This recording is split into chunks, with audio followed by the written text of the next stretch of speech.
But the real crash that I wrote about, and the title of that book came about because the crash that I wrote about in my 2007 book, Crash Proof, a lot of people thought the crash we had in 2008 was what I was writing about. No, I predicted that crash. That was part of it, but it wasn't what I really was worried about. What I really was worried about is what hasn't even happened yet.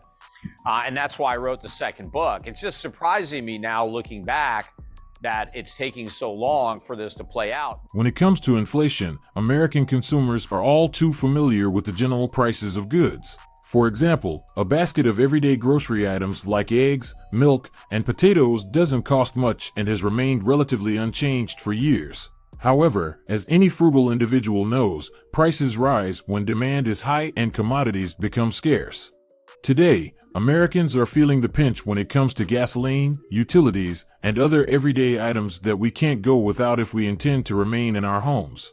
The official unemployment rate has fallen because so many people have given up looking for work and dropped out of the labor force. With the government continuing to spend trillions and the Fed monetizing that debt, the cost of living will continue to rise. Even with the recent slight drop in gas prices, expect them to soon go back up again. The reason is simple.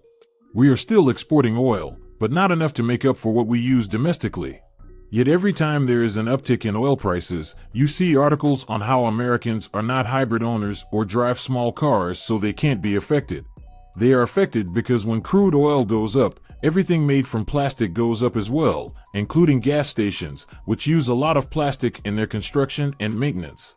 In fact, the average markup on gas at a gas station is about 15 cents per gallon, according to a post by Omega. Welcome to Savvy Economists.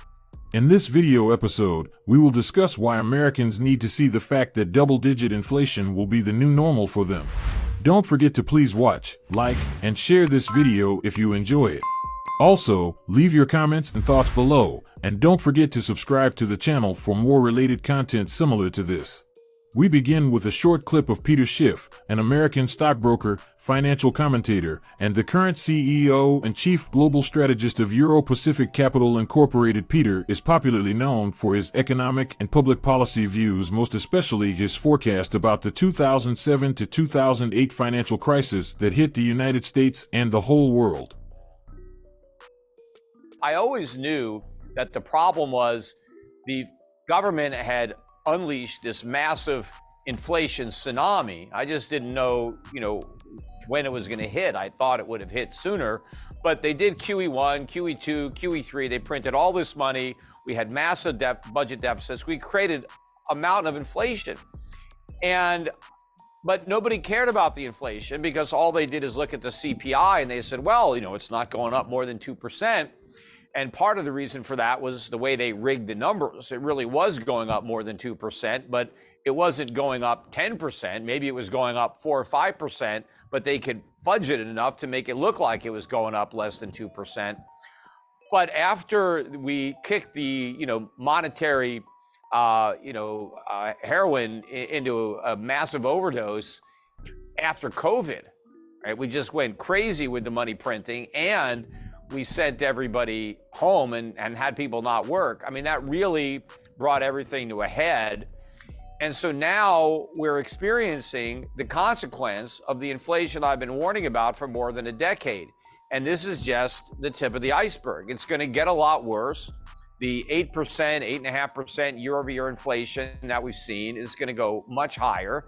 The Fed is not going to be able to fight inflation. It spent the last 10 years or more creating inflation. And there's no way they're going to get rid of it, not unless they're willing to allow a much worse financial crisis than the one we had in 2008. Not unless they're willing to allow a far greater recession than the Great Recession we had in 2008, 2009. Peter Schiff discusses why the rising inflation rate is a sign of increasing debt and inflationary policies, which will continue to happen throughout the lifespan of our nation. He believes that the situation on the ground is just the tip of an iceberg and worse scenarios are imminent. According to a post by The Balance, hyperinflation, which is when inflation reaches over 50% a month, occurs when a government is negligent of the inflation rate and essentially prints more money. This is quite disastrous as it can lead to an economic collapse in the United States. Such situations happened to Germany in the 1920s and Zimbabwe in the 2000s. Let's hear from Peter Schiff again. And in order for us to get rid of inflation, the government is going to have to get rid of the budget deficits because they've been paid for with inflation. So we have to have massive cuts to government spending and maybe big increases in taxes, not on the rich, but on the middle class. On average, Americans are going to have to pay much higher taxes because government has been paid for through inflation. And if we're going to find another way to pay for government other than inflation, well, then it's going to have to be another form of taxation.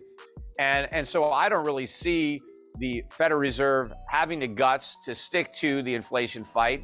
I don't see the U.S. government, having the integrity to make the type of spending cuts or tax increases that would be necessary. So we're just going to have inflation. And the markets don't understand that, but we're going to have double-digit inflation as a way of life in America. It's just going to continue for year after year after year. And there's really no relief in sight. And then I do think at some point, the bond market's going to collapse. We'll have a sovereign debt crisis and a currency crisis as our creditors realize that the dollar's a bottomless pit. But, in the short run, we had this big sucker rally in the dollar. Maybe it just ended. We're having a big update. Gold's up, $30, $35 today. Silver's up $1.50. So we're starting to see people question the Fed's resolve in fighting inflation now that we saw the Bank of England pivot. And now we're looking at potential bailouts of UBS in Switzerland. And some investors are starting to think, wait a minute, if the British couldn't handle it, if some European banks are going to fail with higher rates, what about American banks? We're not immune to this, and we're not. If the Fed raises interest rates the way it's claiming, everything is going to implode. And now people are realizing that the Fed may not allow that to happen. And so the dollar is going to implode instead. When you see the dollar roll over, remember, we've had these big increases in consumer prices with a huge increase in the value of the dollar relative to the euro and yen and other currencies. And so that's really mitigated how much prices have gone up. And so when the dollar reverses, that's going to push prices up much higher. So the temporary drop we saw in oil prices, that's going to reverse. Other prices that pulled back when the dollar was strong are going to rise when the dollar weakens. Because remember, the strength of the dollar was based on the false perception that the Fed could actually win a fight against inflation and was prepared to do what it took to win that fight. But of course, the people who thought the Fed was going to beat inflation are the same people that thought there was no inflation. They said inflation wasn't a problem, and then they said it was transitory, and then they said, oh, don't worry, the Fed's going to fix it with a few rate hikes. It's not going to work. The rate hikes won't be effective because they're not enough. The Fed has to get interest rates above the rate of inflation. And so if inflation is 8%, they got to go to 10%. They have no chance of getting anywhere near 10%. They won't even get to 5. They probably won't even get to 4 without a collapse. And you also have to have the big cuts to government spending. And right now, government is increasing spending. Nobody is talking about reducing government spending. All they're talking about is new ways to spend more money, and that creates even more inflation. And so, yes, we got a little bit of a dip because, nothing goes in a straight line. Everything ebbs and flows. So we'll have a little bit of a pullback in the headline inflation numbers, and maybe some people will be lulled into a false sense of confidence. But then inflation is going to take off again. Think about how many times last year they kept saying peak inflation, peak inflation. Every time, it went down a little bit, they were celebrating that it was over. And then, of course, then we'd have a new number and make a new high. But we're nowhere near the peak. We're near the trough. That's how bad this is. Now the inflation is the problem, and you can't just, turn that off. You can't have a foundation of debt and inflation and then build a whole phony economy on top of it and then take away the debt and inflation and not expect the whole thing to come crashing down. With the current state of the economy, it is no surprise that double-digit inflation will be the new normal for Americans. Gas prices are already on the rise, and the cost of living is only going to continue to increase. Bert Collin, senior economist Eurozone, also confirmed in a video footage that the European supply side are also facing problems with the gas price crisis going on and droughts adding to energy problems. He further stated that all these leads to the Eurozone inflation rising and a possibility of a double-digit inflation cannot be ruled out. This inflation will have a ripple effect on the economy as the cost of goods and services will go up and people will have less money to spend. This could lead to a recession as people will be forced to cut back on spending and businesses will suffer. The government will need to take action to prevent this from happening, and the Federal Reserve will need to raise interest rates to help keep inflation in check. The government can also curb inflation by using fiscal policy to reduce government spending and raise taxes.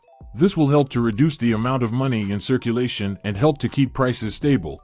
Inflation is a measure of how much prices for goods and services rise over time. When inflation rises, the cost of living also increases. Inflation hurts everyone, but especially people with limited incomes.